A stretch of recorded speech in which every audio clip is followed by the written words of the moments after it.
Hello दोस्तों, स्वागत है आप सभी का अतुल्य आर्यस ऑनलाइन क्लासेज में। दोस्तों एनसीईआरटी की जो हमारी क्वेश्चन सीरीज चल रही है, आज उसमें हम बात करने वाले हैं क्लास 9th के चैप्टर 4th और 5th पर आधारित क्वेश्चन के विषय में। दोस्तों हम देखेंगे कि इनमें से कौन से वो क्वेश्चन हैं जो आपसे परीक्षा में पूछे जा सकते हैं, चाहे वो किसी अध्यापक भर्ती परीक्षा की बात हो, चाहे कोई भी ऐसा एग्जाम हो जहां पर आपसे ऑब्जेक्टिव क्वेश्चन पूछे जाने हैं।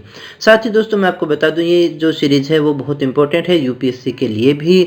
अगर आप किसी भी कंपटीशन की तैयारी कर रहे हैं तो हमें एनसीईआरटी की बुक्स और उसके क्वेश्चंस को देखना अनिवार्य होता है। तो चलिएगा शुरू करते हैं आज के टेस्ट को और देखें आज का हमारा जो पहला अध्याय यानी चौथा अध्याय है जिसके विषय में अपनी बात करने वाले हैं, उसका नाम है वन्य समाज और उपनिवेशवाद। इससे कौन से प्रश्न बनते हैं।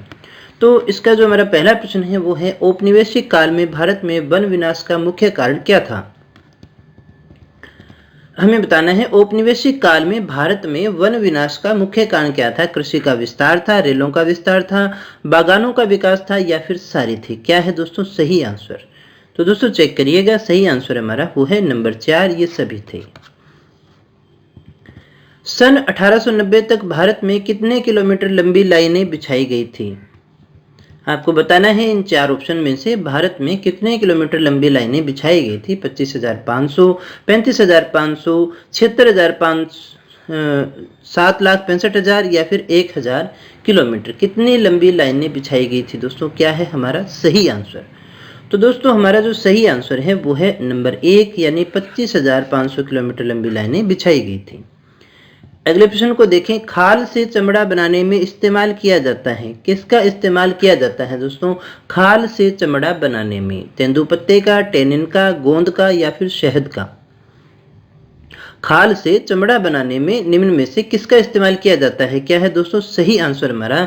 तो दोस्तों हमारा जो सही आंसर है वो है नंबर 2, टेनिन का इस्तेमाल किया जाता है। अगला हमारा प्रश्न है, भारतीय वन सेवा की स्थापना कब की गई थी। आपको बताना है भारतीय वन सेवा की स्थापना की गई थी 1864 में, 1865 में, 1878 में या फिर 1927 में। भारतीय वन सेवा की स्थापना कब की गई थी दोस्तों चेक करिएगा, सही आंसर हमारा वो है नंबर 1, 1864 में की गई थी। अगले प्रश्न को देखें, 1878 में वन अधिनियम में सबसे अच्छे जंगलों को कहा गया था। क्या कहा गया था, सुरक्षित वन, ग्रामीण वन, आरक्षित वन या फिर इनमें से कोई नहीं। 1878 में जो वन अधिनियम था उसमें सबसे अच्छे जंगलों को क्या कहा गया था दोस्तों, क्या है हमारा सही आंसर। तो दोस्तों चेक करिएगा, सही आंसर हमारा वो है नंबर 3, उन्हें हमने आरक्षित वन कहा था। जावा में वन संबंधी भस्म करो भागो नीति को किन लोगों ने अपनाया था। देखिएगा, जंगलों से संबंधित नीति है भस्म करो और भागो नीति। ये जो नीति है वो किनके द्वारा अपनाई गई थी। जापानियों के द्वारा, डचों के द्वारा, पुर्तगालियों के द्वारा या फिर अंग्रेजों के द्वारा। किसके द्वारा ये नीति अपनाई गई थी। तो दोस्तों सही आंसर हमारा वो है नंबर 2, डचों के द्वारा ये नीति जो है वो अपनाई गई थी। औद्योगिकीकरण के दौर में सन 1700 से 1995 के बीच कुल क्षेत्रफल का कितना प्रतिशत भाग जंगल साफ कर दिया गया। कितना प्रतिशत साफ कर दिया गया है दोस्तों हमें बताना है। 9.3% है, 5.3% है, 3.9% है या फिर 7% है। दोस्तों क्या है हमारा सही आंसर। तो दोस्तों हमारा जो सही आंसर है वो है नंबर 1, 9.3%। अगला प्रश्न देखिएगा, सन 1600 में हिंदुस्तान के कुल भूभाग के कितने हिस्से पर खेती होती थी। हमें ये बताना है सन 1600 की बात अपने कर रहे हैं, हिंदुस्तान का जो कुल भूभाग है उसके कितने भाग पर खेती हुआ करती थी। 5वें हिस्से पर, छठे हिस्से पर, चौथे हिस्से पर या फिर 8वें हिस्से पर। कितने हिस्से पर जो है वो कृषि हुआ करती थी दोस्तों, क्या है हमारा सही आंसर। तो चेक करिएगा दोस्तों, वो है नंबर 2 यानी छठे हिस्से पर जो है वो कृषि हुआ करती थी। वर्तमान में हिंदुस्तान की कुल भूभाग के कितने हिस्सों पर खेती हो रही है। अब कितने हिस्से पर खेती हो रही है दोस्तों, 5वें पर, छठे पर, आधे पर या फिर तिहाई पर। कितने हिस्से पर जो है वो कृषि हो रही है, क्या है हमारा सही आंसर दोस्तों। तो चेक करिएगा, सही आंसर हमारा वो है नंबर 3, आधे हिस्से पर जो है वो कृषि हो रही है। हिंदुस्तान में 1880 से 1920 के बीच खेती योग्य जमीन के क्षेत्रफल में बढ़त हुई। कितने हेक्टेयर की बढ़त हुई है, 11 लाख, 27 लाख, 47 लाख या फिर 67 लाख। 1880 से 1920 के मध्य जो है खेती योग्य जमीन के क्षेत्रफल में बढ़त हुई है कितने कितने लाख हेक्टेयर की। तो दोस्तों हमारा जो सही आंसर है वो है नंबर 4, 67 लाख हेक्टेयर की जो है वृद्धि हुई है।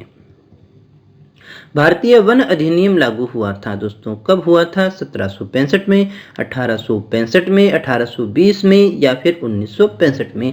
भारतीय वन अधिनियम कब लागू किया गया था दोस्तों? क्या है हमारा सही आंसर? तो चेक करिएगा दोस्तों, सही आंसर है हमारा नंबर 2, 1865 जो है 1865 के अंदर भारतीय वन अधिनियम लागू हुआ था। दक्षिण पूर्व एशिया में झूम खेती, ध्यान दीजिएगा हमें बताना है झूम खेती का नाम क्या है। देखिएगा झूमिंग यानी स्थानांतरित जो कृषि है, एक बार जंगल का उपयोग कर लिया कृषि के लिए फिर दूसरे स्थान पे किया जाता है, तो ऐसी खेती जो है झूमिंग खेती जो है उसको दक्षिणी पूर्वी एशिया में किस नाम से जाना जाता है? क्या है सही नाम? लादिंग है, मिल्पा है, तावी है या फिर चेन्ना है? तो दोस्तों सही आंसर हमारा वो है नंबर 1, लादिंग। अगले प्रश्न को देखिएगा, ब्रिटिश काल में झारखंड के संथाल और उरांव व छत्तीसगढ़ के गोंड आदिवासियों की भर्ती की गई थी। किसके लिए की गई थी? कहां पर की गई थी? फैक्ट्रियों में की गई थी, खदानों में की गई थी, चाय बागानों में की गई थी या सरकारी नौकरी में? झारखंड के जो संथाल और उरांव है और छत्तीसगढ़ के जो गोंड है, इन आदिवासियों की भर्ती किसमें की गई थी? फैक्ट्रियों में, खदानों में, चाय बागानों में या सरकारी नौकरियों में? तो दोस्तों सही आंसर हमारा वो है नंबर 3, चाय बागानों में की गई थी। छोटा नागपुर में अपने ऊपर थोपे गए वन अधिनियमों के खिलाफ बगावत की थी।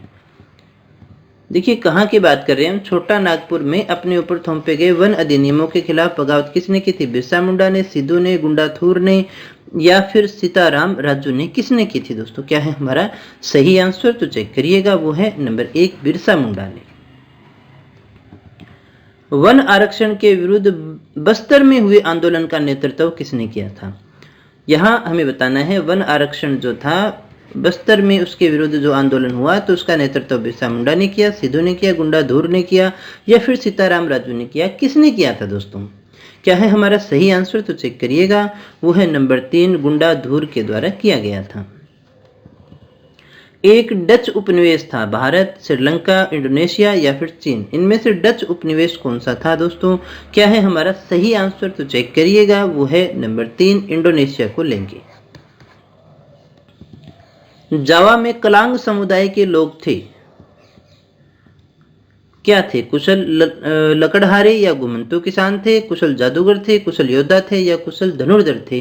कौन थे जावा में कलांग समुदाय के लोग? क्या है दोस्तों हमारा सही आंसर? तो चेक करिएगा वो है नंबर 1, कुशल लकड़हारे और घुमंतू किसान हुआ करते थे।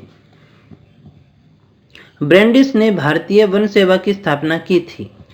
भारतीय वन सेवा की स्थापना ब्रैंडिस ने कब की थी? 1860 में, 64 में, 70 में या फिर 45 में? कब की थी दोस्तों? क्या है हमारा सही आंसर? तो चेक करिएगा दोस्तों, सही आंसर हमारा नंबर 2, 1864 में। जावा में वन प्रबंधन किसके अधीन था? डचों के, अंग्रेजों के, पुर्तगालियों के या फिर भारतीयों के? जावा में जो वन प्रबंधन है वो किसके अधीन हुआ करता था? क्या है हमारा सही आंसर? तो चेक करिएगा दोस्तों, सही आंसर हमारा वो है नंबर 1, डचों के अधीन था। श्रीलंका में घुमंतू खेती को कहते हैं गेना, चेना, घेटी या फिर लडाम? घुमंतू खेती अभी हमने बात भी की थी, जिसे हमने झूम कृषि भी कहा था। उसी को श्रीलंका में क्या कहा जाता है आपको बताना है। तो दोस्तों हमारा जो सही आंसर है वो है नंबर 2, उसे कहते हैं चेना। तो दोस्तों चेना क्या है? एक स्थानांतरित कृषि है, घुमंतू कृषि है, झूम कृषि है, जो कहाँ होती है? जो होती है श्रीलंका में। इंपीरियल फॉरेस्ट रिसर्च इंस्टीट्यूट की स्थापना 1906 में हुई। कहां पर हुई थी दोस्तों? 1906 में हुई, ये तो ठीक बात है, पर कहां हुई थी? दिल्ली में, देहरादून में, पंजाब में या मद्रास में? क्या है दोस्तों सही आंसर? तो चेक करिएगा वो है हमारा नंबर 2, देहरादून में हुई थी। औपनिवेशिक काल में वन विनाश का मुख्य कारण था, क्या था दोस्तों? औपनिवेशिक काल में वन विनाश हुआ तो उसका मुख्य कारण क्या था? जमीन की बेहतरी करना, रेल की पटरियों के स्लीपर बनाने हेतु लकड़ी की आवश्यकता, बागानों का विकास, उपयुक्त सभी। क्या था दोस्तों सही आंसर? दोस्तों हमारा जो सही आंसर है वो है नंबर 4, उपयुक्त सभी। निम्न में से सुमेलित है, आपको बताना है इनमें से सुमेलित कौन सा है? सिद्धू जो थे संथाल परगना से संबंधित थे, बिरसा मुंडा छोटा नागपुर से, अल्लूरी सीताराम राजू आंध्र प्रदेश से संबंधित थे, या फिर उपयुक्त सभी सुमेलित हैं। क्या है सही आंसर? तो दोस्तों हमारा जो सही आंसर है वो है नंबर 4, ये सारे के सारे सुमेलित हैं, ये सारे सही हैं। देवसारी या दांड क्या है? आपको बताना है देवसारी या दांड क्या चीज है? लकड़ी पर लगने वाला शुल्क है, पेड़ की एक प्रजाति है, विशिष्ट खाद्यान्न जो केवल बस्तर में होता था, एक सरकारी लगान है। क्या है दोस्तों देवसारी या दांड? तो दोस्तों हमारा जो सही आंसर है वो है नंबर 1, लकड़ी पर लगने वाला शुल्क। 1878 के वन अधिनियम में जंगलों को किन भागों में नहीं बांटा गया था? आरक्षित, सुरक्षित, ग्रामीण या फिर सरकारी। 1878 में वन अधिनियम में जंगलों को किन भागों में नहीं बांटा गया था दोस्तों? क्या है हमारा सही आंसर? तो दोस्तों हमारा जो सही आंसर है वो है नंबर 4, इसमें नहीं बांटा गया था, आरक्षित, सुरक्षित और ग्रामीण भागों में बांटा गया था। सुरोंतिको सामिन कहाँ का था? जावा का, बस्तर का, पंजाब का या फिर केरल का? सुरोंतिको सामिन कहाँ का था? क्या है सही आंसर? तो दोस्तों हमारा जो सही आंसर है वो है नंबर 1, जावा का था। इसके बाद में हम बात करेंगे दोस्तों अध्याय 5 के प्रश्नों के संबंध में, और जिसका नाम है आधुनिक विश्व में चरवाहे। तो दोस्तों इसका जो हमारा पहला प्रश्न है वो है गुज्जर समुदाय का निवास क्षेत्र है गढ़वाल तथा कुमायूं, छोटा नागपुर का पठार, कोटा तथा बारां क्षेत्र या फिर बस्तर। गुज्जर समुदाय का निवास का क्षेत्र कौन सा है दोस्तों? क्या है सही आंसर? तो चेक करिएगा, सही आंसर हमारा वो है नंबर 1, गढ़वाल तथा कुमायूं। जम्मू और कश्मीर में पाए जाते हैं गद्दी, गुज्जर, बकरवाल, मीणा या फिर धंगर। कौन से पाए जाते हैं जम्मू और कश्मीर में? तो दोस्तों सही आंसर हमारा वो है नंबर 2, गुज्जर, बकरवाल। अगला हमारा प्रश्न है दोस्तों गढ़वाल और कुमायूं के गुज्जर चरवाहे सर्दियों में किस ओर चले जाते हैं? बाबर, बुग्याल, तटवर्ती क्षेत्र या फिर रेगिस्तान की ओर। गढ़वाल तथा कुमायूं के गुज्जर चरवाहे सर्दियों में किस ओर चले जाते हैं? क्या है हमारा सही आंसर? तो वो है नंबर 1, बाबर क्षेत्र की ओर चले जाते हैं। महाराष्ट्र का जाना माना चरवाहा समुदाय इनमें से कौन सा है? बंजारे हैं, रायका है, धंगर है या फिर गुज्जर है? महाराष्ट्र का जाना माना चरवाहे समुदायों की अपने बात कर रहे हैं, कौन सा है दोस्तों? तो दोस्तों सही आंसर हमारा वो है नंबर 3, धंगर। अगले प्रश्न को देखिएगा, राजस्थान में रेगिस्तानों में मुख्यतः चरवाहा समुदाय रहता है, कौन सा रहता है? राजस्थान के रेगिस्तानों में मुख्यतः चरवाहा समुदाय रहता है बंजारे, मीणा, रायका या फिर गुज्जर बकरवाल। कौन सा रहता है दोस्तों? क्या है सही आंसर? तो चेक करिएगा दोस्तों, वो है हमारा नंबर 3, रायका। देखो ये तो अपने जानते ही हैं, ये तो जम्मू कश्मीर से संबंधित थे। अगले प्रश्न को देखिएगा, अफ्रीका का चरवाहा समुदाय है, इन चारों में से आपको बताना है। अफ्रीका का चरवाहा समुदाय है मासाई, रायका, संथाल या फिर गोंड। कौन सा है दोस्तों? क्या है सही आंसर? तो दोस्तों हमारा जो सही आंसर है वो है नंबर 1, मासाई। बंजारे रहते थे उत्तर प्रदेश में, पंजाब में, मध्य प्रदेश में या फिर उपरोक्त सभी में। बंजारे कहाँ रहते थे दोस्तों? क्या है हमारा सही आंसर? तो दोस्तों हमारा जो सही आंसर है वो है नंबर 4, ये सभी क्षेत्र बंजारों के थे। नेक्स्ट क्वेश्चन को देखिएगा, गद्दी किस प्रदेश का चरवाहा समुदाय है? हिमाचल का, पंजाब का, महाराष्ट्र का या फिर राजस्थान का? गद्दी जो है वो किस प्रदेश का चरवाहा समुदाय है, आपको बताना है। क्या है हमारा सही आंसर? तो चेक करिएगा दोस्तों, हमारा जो सही आंसर है वो है नंबर 1, हिमाचल का है। गद्दी जो चरवाहा समुदाय है वो हिमाचल से संबंधित है। गढ़वाल और कुमायूं के गुज्जर गर्मियों में चले जाते हैं बाबर में, बुग्याल में, शिवालिक की पहाड़ियों में या फिर कश्मीर की घाटी में। गढ़वाल और कुमायूं के जो गुज्जर हैं वो गर्मियों में कहाँ चले जाते हैं दोस्तों? क्या है हमारा सही आंसर? तो चेक करिएगा दोस्तों, हमारा जो सही आंसर है वो है नंबर 2, बुग्याल में चले जाते हैं। बरसात के दिनों में महाराष्ट्र के मध्य पठारों में रहता था। बरसात के दिनों में महाराष्ट्र के मध्य पठारों में रहता था मीणा समुदाय, कुरुबा समुदाय, धंगर समुदाय या फिर रायका समुदाय। दोस्तों क्या है सही आंसर? तो दोस्तों सही आंसर हमारा वो है नंबर 3, धंगर समुदाय रहता था। किन स्थानों के चरवाहे सर्दी गर्मी के हिसाब से एक स्थान से दूसरे स्थान पर जाते थे? पठारों के, मैदानों के, रेगिस्तानों के और पहाड़ों के। किन स्थानों के चरवाहे सर्दी गर्मी के हिसाब से एक स्थान से दूसरे स्थान पर जाते थे? पठारों के, मैदानों के, रेगिस्तानों के या पहाड़ों के? क्या है दोस्तों सही आंसर? तो चेक करिएगा, सही आंसर हमारा वो है नंबर 4, पहाड़ों के। निम्न में से किस स्थानों के चरवाहे बरसात और सूखे के मौसम के हिसाब से अपनी जगह बदलते थे? पठारों के, मैदानों के, रेगिस्तानों के या फिर उपयुक्त सभी के? किन स्थानों के चरवाहे बरसात और सूखे के मौसम के हिसाब से अपनी जगह बदलते थे? क्या है सही आंसर? तो दोस्तों वो है हमारा नंबर 4, उपयुक्त सभी। गोल्ला, कुरुमा, कुरुबा चरवाहा समुदाय के लोग रहते थे जम्मू कश्मीर में, कर्नाटक व आंध्र प्रदेश में, महाराष्ट्र में या फिर राजस्थान में। ये जो समुदाय हैं, चरवाहा समुदाय हैं, ये कहाँ रहते थे दोस्तों? क्या है सही आंसर? तो चेक करिएगा, वो हमारा नंबर 2, कर्नाटक और आंध्र प्रदेश में रहते थे। मालाधारी चरवाहों का गांव स्थित है कहाँ है? कच्छ के रण में, बाड़मेर में, जैसलमेर में या फिर जोधपुर में? मालाधारी चरवाहों का गांव कहाँ स्थित है दोस्तों? तो दोस्तों सही आंसर हमारा वो है नंबर 1, कच्छ के रण में स्थित है। किस कानून के अंतर्गत अंग्रेज सरकार गैर खेतीहर जमीन को अपने कब्जे में लेकर कुछ खास लोगों को देने लगी? प्रतिभूमि नियमावली, वन अधिनियम, अपराधी जनजाति अधिनियम, चरवाहा टैक्स अधिनियम। क्या है दोस्तों सही आंसर? तो वो है हमारा नंबर 1, प्रतिभूमि नियमावली के अंतर्गत जो है वो गैर खेतीहर जमीन को अपने कब्जे में लेकर कुछ खास लोगों को देना शुरू करने लगी। अपनी आय बढ़ाने के लिए अंग्रेजों ने लागू किया वन अधिनियम, प्रतिभूमि नियमावली, अपराधी जनजाति अधिनियम या फिर चरवाही टैक्स। क्या है दोस्तों सही आंसर? कौन सा कानून या कौन सी प्रथा लागू की दोस्तों? तो सही आंसर हमारा वो है नंबर 4, चरवाही टैक्स को लागू किया। जिस कानून के तहत अंग्रेजों ने कई जंगलों को संरक्षित घोषित किया वह था, कौन सा था दोस्तों ऐसा कानून जिसके तहत अंग्रेजों ने कई जंगलों को संरक्षित घोषित किया? वन अधिनियम, प्रतिभूमि नियमावली, अपराधी जनजाति अधिनियम या फिर चरवाही टैक्स। क्या है दोस्तों सही आंसर? तो दोस्तों हमारा जो सही आंसर है वो है नंबर 1, वन अधिनियम के अंतर्गत।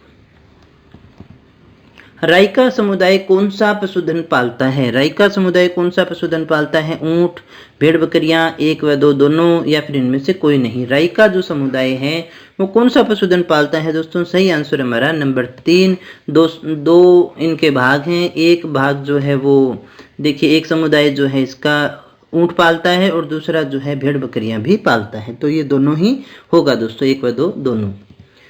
बेंदुइन्स, बर्बेर्स, मासाई, बोरान, तुर्काना कहाँ का चरवाहा समुदाय है? इनमें से आपको बताना है ये चरवाहे समुदाय कहाँ के हैं दोस्तों? अफ्रीका, भारत, इंडोनेशिया या फिर नेपाल? तो दोस्तों सही आंसर हमारा वो है नंबर 1, ये सारे अफ्रीका से हैं।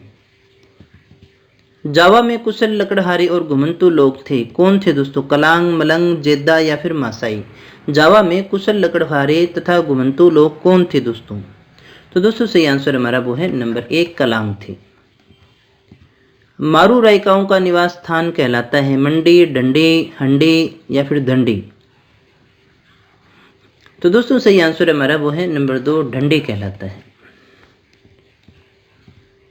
तंजानिया के घास के मैदान कहलाते हैं स्टेपीज, बुग्याल, घाटी या फिर सवाना? तंजानिया के घास के मैदान क्या कहलाते हैं दोस्तों? सही आंसर हमारा वो है नंबर 1, स्टेपीज कहलाते हैं। ये हमारा सही आंसर है।